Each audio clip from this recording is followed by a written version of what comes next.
টুকি, তাড়াতাড়ি খেয়ে স্কুলে যা, আমাকে কাজে যেতে হবে। দেরি হলে আবার ঈগল দাদা রাগ করবে। সামান্য একটু দেরি হলে যদি ঈগল আঙ্কেল রাগ করে, তাহলে তুমি ঈগল আঙ্কেলের জমিতে কাজ করতে যাও কেন মা? কাজ না করলে সংসার কি করে চলবে রে মা? তোকে আবার পড়াশোনা কি করে করাবো? আর যদি বাবা বেঁচে থাকতো, তাহলে তোমাকে কষ্ট করে আর কাজ করতে যেতে হতো না। আচ্ছা ঠিক আছে মা, আমি তাড়াতাড়ি খাবার খেয়ে নিচ্ছি। এরপর টুকি তাড়াতাড়ি করে খাবার খেয়ে স্কুলে চলে যায়, আর টুনি ঈগলের জমিতে চলে আসে।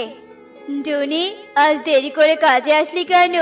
ঈগল দাদা তোর ওপর খুব রেগে আছে। আর বলো না কবুতর দাদা, সব কাজ শেষ করে মেয়েকে আবার স্কুলে পাঠিয়ে তারপর জমিতে আসতে হয়, এজন্য দেরি হয়ে যায় কবুতর দাদা। এসব কি আর জমির মালিক বুঝবে? এখন তাড়াতাড়ি কাজ কর, নয়তো ঈগল দাদা আবার এখানে চলে আসবে। এরপর টুনি ও কবুতর কাজ শুরু করে দেয়, আর তখনই সেখানে ঈগল চলে আসে। এই জমিদারের বউ, তুই আজ এত দেরি করে জমিতে এসেছিস কেন? আজ তোর অর্ধেক পারিশ্রমিক কাটা। না না ঈগল দাদা, আমার কোনো পারিশ্রমিক কাটবেন না, আমি রাত পর্যন্ত কাজ করে দিব। আচ্ছা ঠিক আছে, যদি রাত পর্যন্ত কাজ করতে পারিস তাহলে কোনো পারিশ্রমিক কাটবো না। এখন দুজনে গল্প না করে মনোযোগ দিয়ে কাজ কর। আচ্ছা ঠিক আছে দাদা। এরপর ঈগল সেখান থেকে চলে যায়, আর টুনি ও কবুতর মনোযোগ দিয়ে কাজ করতে থাকে। আর এভাবেই সারা দিন কেটে বিকেল হয়ে যায়। আমার কাজের সময় শেষ টুনি, আমি এখন পারিশ্রমিক নিয়ে বাড়িতে চলে যাব। তুই তাহলে কাজ কর। আচ্ছা ঠিক আছে কবুতর দাদা, যাও, আমি সন্ধ্যার পর বাড়িতে যাব।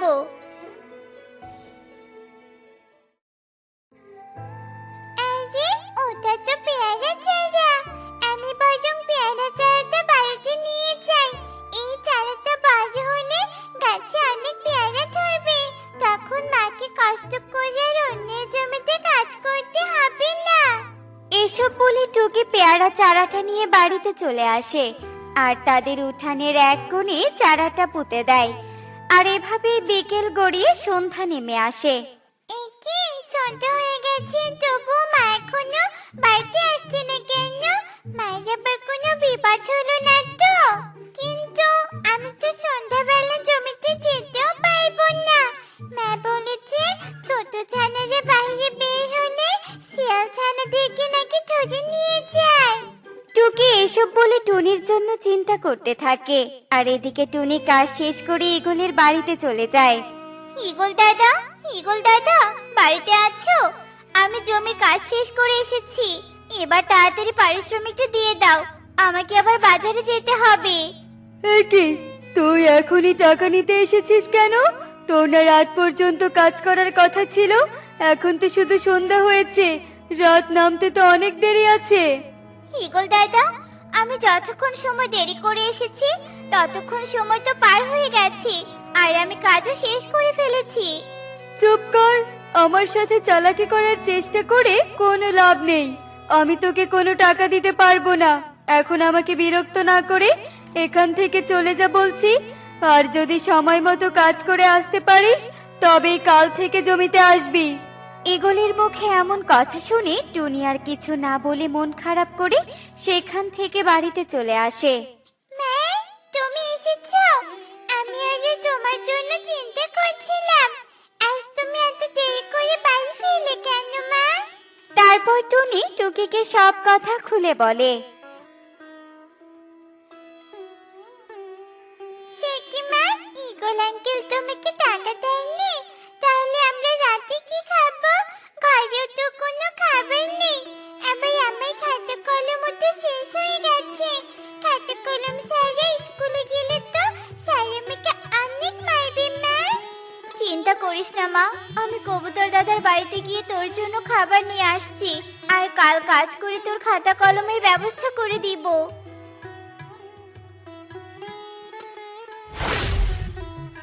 ইস, এই পাখিদের কত কষ্ট। আমি যদি এখান থেকে মুক্ত হতে পারতাম তাহলে এদের সাহায্য করতাম, কিন্তু আমাকে মুক্ত করার জন্য কেউ এত বড় ঝুঁকি নিজের কাঁধে নেবে না। আমি জানি না আমি কোনোদিন আমাদের রাজ্যে ফিরে যেতে পারবো কিনা। একে আমাদের বাড়িতে কে কান্না করছে? কাউকে তো দেখতে পাচ্ছি না। কান্নার আওয়াজ তো পেয়ারা চারা থেকে আসছে। আমি বরং কাছে গিয়ে দেখি তো। কে কান্না করছো? সামনে এসো। তাহলে কি ভূত কান্না করছে নাকি? ও যে ভাবি পালাই। ভয় পেও না টুকি, আমি কোনো ভূত না। আমি হলাম পরী। এক ডাইনি আমাকে পেয়ারা চারা বানিয়ে রেখেছে। মা টুকি, তোর জন্য খাবার নিয়ে এসেছি। এ কি, তুই এখানে কার সাথে কথা বলছিলি রে মা? তারপর টুকি টুনিকে সব কথা খুলে বলে।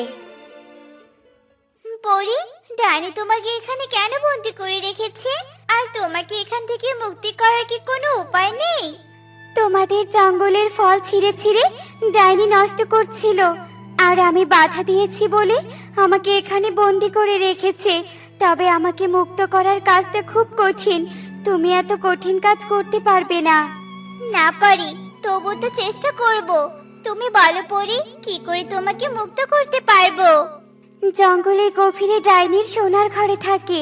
ওই ঘরে ঢুকে তুমি যদি ডাইনির জাদুর লাঠি ভেঙে ফেলতে পারো, তবেই ডাইনি ভস্ম হয়ে যাবে, আর আমিও মুক্তি পেয়ে যাব। কিন্তু সাবধানে কাজ করতে হবে। ওই ডাইনি যদি বুঝতে পারে, তাহলে যে তোমাকে মেরে ফেলবে। তাহলে কাল সকালে আমি জঙ্গলে যাব, কারণ এখন রাতের বেলা গেলে বিপদ হতে পারে। হ্যাঁ হ্যাঁ, তুমি কাল সকালেই যেও। এরপর টুনি ও টুকি ঘরে চলে যায়, আর এভাবেই সেই রাত কেটে সকাল হয়ে যায়। আর সকাল হতেই টুনি ও টুকি জঙ্গলে যাওয়ার উদ্দেশ্যে বাড়ি থেকে বেরিয়ে পড়ে। আর কিছুক্ষণের মধ্যেই তারা জঙ্গলের গভীরে পৌঁছে যায়। ওই দেখো, সোনার ঘর। তার মানে ডাইনি কি ওই ঘরেই থাকে? আর আমরা ওই ঘরে কি করে যাব মা? আমার মাথায় একটা বুদ্ধি এসেছে।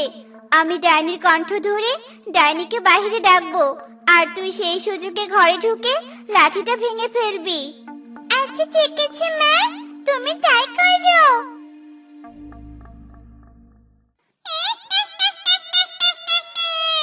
দিদি, দিদি, ঘরে আছিস? আমি যে বড় বিপদে পড়েছি। বাহিরে আয়, আমি পাশের বনের ডাইনি বলছি। পাশের বনের ডাইনির আবার কি হলো? বাইরে গিয়ে দেখি তো।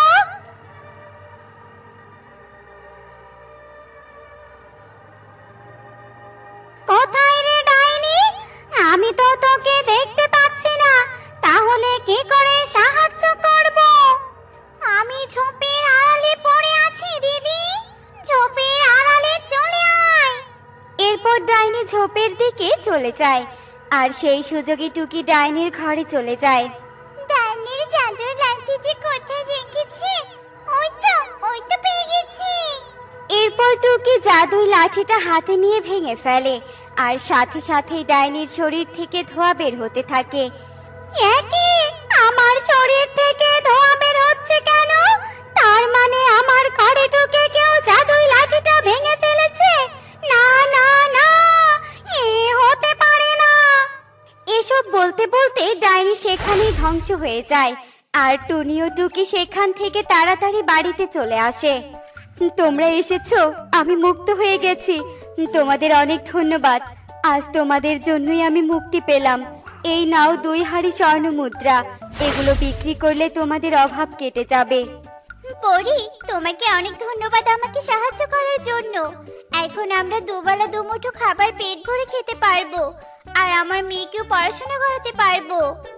তোমরা ভালো থেকো। আমি এবার আমাদের রাজ্যে চলে যাব। মা টুকি, তুই স্কুলের হোমওয়ার্ক গুলো কর।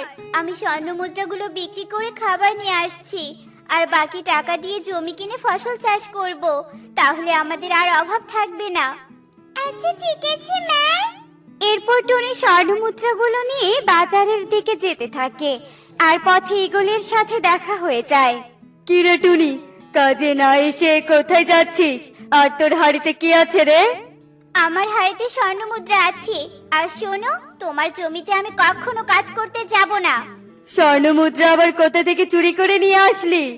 আমরা গরিব হতে পারি, কিন্তু অন্যের জিনিস চুরি করি না। তোমার মতো অন্যকে ঠকাই না। তুমি মালিক হয়ে আমার কাজের টাকা পর্যন্ত দাওনি, আর পরি আমাকে স্বর্ণ মুদ্রা দিয়ে সাহায্য করেছে। তোমার মতো খারাপ মালিকের কাজ করলে কখনো দুবেলা দুমুঠো খাবার খেতে পারতাম না। টুনি, আমাকে এসব বলে অপমান করিস না। আমি আসলে তোর সাথে অন্যায় করেছি। আমাকে ক্ষমা করে দে টুনি। আর কখনো এমন অন্যায় কারো সাথেই করব না। আর তোর পারিশ্রমিক আমি দিয়ে দিব। কোনো পারিশ্রমিক দিতে হবে না, আর আমি তোমাকে ক্ষমাও করে দিয়েছি। এসব বলে টুনি সেখান থেকে চলে যায়। টোনা তার পরিবার নিয়ে বড়ই অসহায় হয়ে পড়েছে। ঘরে খাবার নেই, তার উপর তার ছোট্ট মেয়ে টুকি দুদিন থেকে অসুস্থ। তারা এতই অভাবী যে মেয়েটার চিকিৎসা পর্যন্ত করাতে পারছিল না। আরে টোনা, এভাবে চললি কোথায়? ঘরে বড়ই অভাব রে, তার উপর মেয়েটাও অসুস্থ। কাজকর্ম সেভাবে নেই, তাই মোড়লের কাছে যাচ্ছি, যদি তিনি একটা কাজের ব্যবস্থা করে দিতে পারে। দেখ টোনা, সততার ফলস্বরূপ তুই কি পেলি? একসাথে দুজন ব্যবসা করছিলাম, আজ আমাকে দেখ, নতুন অটো কিনেছি, বাড়ি করেছি, ব্যবসাটাও বড় করেছি। আর তুই সততার সাথে সৎ পথে চলে কি পেলি? হ্যাঁ, অভাব ছাড়া তো তোর কপালে কিছুই জোটেনি। অভাব থাকলেও আমি শান্তিতে রয়েছি। আর তুই দেখে নিস, সৃষ্টিকর্তা একদিন না একদিন আমার সাথে তার পুরস্কার ঠিক দেবে। তুই সে আশায় বসে থাক। এই বলে কালু তার অটো নিয়ে চলে যায়। মোড়ল মশাই, অনেক বিপদে পড়ে আপনার কাছে এসেছি। আমার মেয়েটা খুব অসুস্থ, ঘরে তেমন কোনো খাবারও নেই। দয়া করে আমাকে একটা কাজ দিবেন। এই মুহূর্তে তো আমার কাছে কোনো কাজ নেই, তবে তোকে কি কাজ দেই? যে কোনো কাজ হলেই হলো। আমাকে ফিরিয়ে দিবেন না মোড়ল মশাই, ফিরিয়ে দিবেন না। আমার মেয়েটা দুদিন থেকে অসুস্থ, ঘরে কোনো খাবার নেই। অনেক আশা নিয়ে আপনার কাছে এসেছি। আচ্ছা আচ্ছা, ঠিক আছে, তোকে একটা কাজ দিচ্ছি, কিন্তু কাজটা কিন্তু বড্ড কঠিন। তুই পারবি কি? আমি পারবো মোড়ল মশাই, আমি সব কাজ করতে পারবো। আপনি বলুন আমাকে কি কাজ। এখান থেকে দক্ষিণের দিকে যে আমার বাঁশবাগানটা আছে, ওই বাগানের নিচে আমার এক পরিত্যক্ত জমি রয়েছে। অনেকদিন থেকে ওই জমিতে একটা কুয়ো করতে চেয়েছিলাম, কিন্তু তার করা হয়নি। তুই কি ওই জমির আগাছা বাঁশ পরিষ্কার করে কুয়ো করতে পারবি? হ্যাঁ মোড়ল মশাই, পারবো, আমি ঠিক পারবো। মোড়ল মশাই, যদি কাজের কিছু টাকা অগ্রিম দিতেন, তবে আমি আমার মেয়ের জন্য ওষুধ কিনে নিয়ে যেতাম। এই নে 500 টাকা, বাকি 500 টাকা কাজ শেষ করলে পাবি। তবে আমি কালকে সকালে কাজে লেগে পড়বো। এরপর টোনা টাকা নিয়ে মেয়ের জন্য ঔষধ আর খাবার নিয়ে বাড়ি আসে। টুনি মেয়েকে খাবার আর ঔষধ খাইয়ে দেয়। পরের দিন ভোর হতেই টোনা কোদাল নিয়ে মোড়লের বাঁশবাগানে যায়। এই জমির তো বেহাল দশা। না, সময় নষ্ট করলে চলবে না। তাড়াতাড়ি জমি থেকে পাথরগুলো সরিয়ে আগাছাগুলো পরিষ্কার করে ফেলি। এরপর টোনা জমির পাথরগুলো সরাতে শুরু করে। তারপর জমির আগাছা পরিষ্কার করে বাঁশ কাটে। এরপর সে মাটি খোঁড়ার কাজ শুরু করে দেয়। সারাদিন প্রচন্ড রোদে টোনা একটানা কাজ করে যায়। বাবারে বাবা, আজ কি রোদ পড়েছে! রোদে কাজ করতে করতে গলাটা একদম শুকিয়ে গেছে। একটু পুকুর থেকে জল খেয়ে আসি। জল খেয়ে টোনা আবারও কুয়োর কাজ শুরু করে দেয়। দুপুর গড়িয়ে বিকেল, আর বিকেল গড়িয়ে প্রায় সন্ধ্যা হয়ে যাচ্ছিল।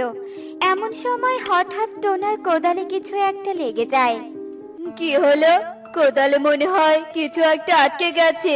দেখি তো, মাটি খুঁড়ে। টোনা দ্রুত মাটি খুঁড়ে মাটি সরাতেই সে দেখতে পায় সেখানে একটি রূপার কলসি। এ কি? এগুলো তো সোনার মোহর। রূপার কলসিতে এত এত সোনার মোহর!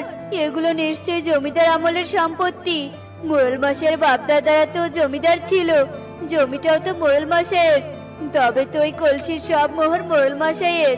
এই সম্পত্তির একমাত্র অধিকার মোড়ল মশাইয়েরই রয়েছে। আমাকে এক্ষুনি এই মোহরগুলো মোড়ল মশাইকে দিতে হবে। এ কি, সন্ধ্যা গড়িয়ে যে রাত নেমে এসেছে, টর্চটা তো আনিনি। তবে এবার এই কলসি নিয়ে যাই কি করে? আরে টোনা, রাতের অন্ধকারে এখানে কি করছিস? এ কি, তোর সাথে আবার ওটা কি? এরপর টোনা সরল মনে কালুকে সব কথা খুলে বলে। সব শুনে লোভে কালুর চোখ চকচক করে ওঠে। কালু, আমাকে একটু মোড়ল মশাইয়ের বাড়িতে নিয়ে যা তো। এই মোহরগুলো তাকে দিতে হবে। কিছুতে এই মোহরগুলো মোড়লের বাড়িতে নিয়ে যাওয়া যাবে না। টোনা, এই রাতের বেলা এখন মোড়লের বাড়িতে যাওয়া ঠিক হবে না। তুই বরং এখন মোহরগুলো তোর বাড়িতে নিয়ে যা। কাল সকাল হলে না হয় মোহরগুলো মোড়লের বাড়িতে নিয়ে আসিস। হ্যাঁ, কথাটা মন্দ বলিসনি তুই। রাতে মোড়ল মশাইকে বিরক্ত না করাই ভালো। তবে আমাকে বাড়িতে নিয়ে চল। এরপর কালু টোনাকে নিয়ে বাড়িতে যায়। টোনা কলসি নিয়ে বাড়িতে প্রবেশ করলে কালু মনে মনে বলে, এবার রাত গভীর হলেই সমস্ত মোহর চুরি করতে হবে। এসব কি টোনা? এত মোহর তুমি কোথায় পেলে? এরপর টোনা টুনিকে সব কথা খুলে বলে। তবে তো আমাদের আর কোনো অভাব থাকবে না।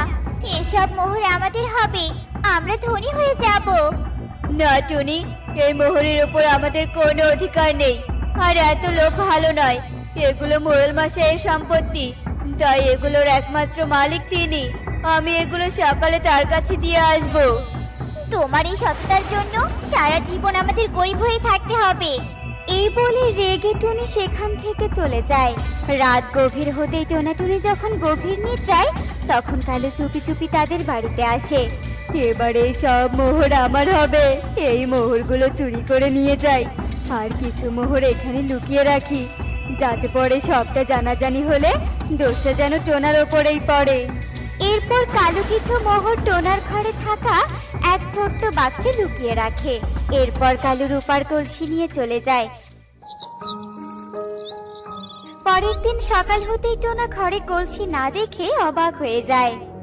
টনি, এখানে যে কলসিটা ছিল সেটা কোথায় গেল? তুমি কি কলসিটা সরিয়েছো? না টোনা, আমি তো এসবের ব্যাপারে কিছুই জানি না। আমি তো কলসি নেইনি, আমি সত্যি বলছি টোনা। তবে কলসিটা গেল কোথায়? এ কি, কুয়োর কাজ অর্ধেক রয়েছে। টোনা কি তবে কাজ করতে আসেনি? আরে মোড়ল মশাই যে, আপনি তো তবে বড়লোক হয়ে গেলেন, কলসি ভর্তি মোহর পেলেন। কলসি ভর্তি মোহর মানেটা কি? আমি তো কিছুই বুঝতে পারছি না। হেয়ালি না করে সবটা খুলে বলতো দেখি। এরপর কালু মোড়ল মশাইকে সব কথা খুলে বলে। সব শুনে মোড়ল মশাই ভীষণ রেগে যায়। তবে আমাকে ওই টোনার বাড়িতে নিয়ে চল। এরপর কালু অটো করে মোড়লকে নিয়ে টোনার বাড়িতে আসে। কি ভেবেছিস টোনা, আমার বাপ দাদার সম্পত্তি তুই আত্মসাৎ করবি আর আমি তোকে ছেড়ে দিব? তা তো হবে না। এক্ষুনি আমার সব মোহর বের করে দে। মোড়ল মশাই, আমাকে বিশ্বাস করুন, আমি সব মোহর আপনাকেই দিতাম। আমি তো সব মোহর রাতেই আপনাকে দিতে চেয়েছিলাম, কিন্তু... এরপর টোনা সব ঘটনা মোড়লকে খুলে বলে। হ্যাঁ, আমি তোকে সকালে দিতে বলেছিলাম, তাতে কি হয়েছে? হ্যাঁ মোড়ল মশাই, ঘর খুলে দেখলেই মোহর পাওয়া যাবে। দাঁড়ান, আমি ঘর খুঁজে দেখছি। এই দেখুন, এখানে 5টা মোহর। দেখেছেন, এই টোনায় মোহরগুলো লুকিয়ে রেখেছে। মোড়ল মশাই, বিশ্বাস করুন, এই মোহরের ব্যাপারে আমি কিচ্ছু জানি না। আমি তো বাক্সে মোহর রাখিনি। সি টোনা, এতদিন আমি তোকে সৎ ভেবেছিলাম, কিন্তু তুই তো একটা চোর। এক্ষুনি এই টোনাকে বন থেকে তাড়িয়ে দিন মোড়ল মশাই। চুপ কর কালু, কে কি করতে পারে তা আমার ভালো জানা আছে। আমি এমনিতে এই বনের প্রধান হইনি, বুঝেছিস? মোহরের ব্যাপারে শুধু তোরা দুজনই জানিস, তাই আমি তোর বাড়িও খুঁজে দেখবো। আ আ আমার বাড়ি? আমার বাড়ি কেন? আমার বাড়িতে কিচ্ছু নেই। সেটা তো গেলেই বুঝতে পারবো। এরপর মোড়ল সবাইকে নিয়ে কালুর বাড়িতে যায়, আর তার বিছানার উপর মোহর সহ কলসি দেখতে পায়। এসব কি কালু? আমি তোর কথা শুনেই বুঝেছিলাম এই কাজ তুই করেছিস। এবার তোকে এই কাজের শাস্তি পেতেই হবে। আর টোনা, সত্যি তুই অনেক সৎ পাখি। এই 100 স্বর্ণ মুদ্রা তোর সততার পুরস্কার। যা বাড়ি যা, আর সুখে দিন কাটা। আর এই কালের ব্যবস্থা আমি করছি। এরপর টোনা খুশি মনে বাড়িতে ফিরে যায়, আর কালুকে মোড়ল মশাই শাস্তি স্বরূপ বন থেকে তাড়িয়ে দেয়।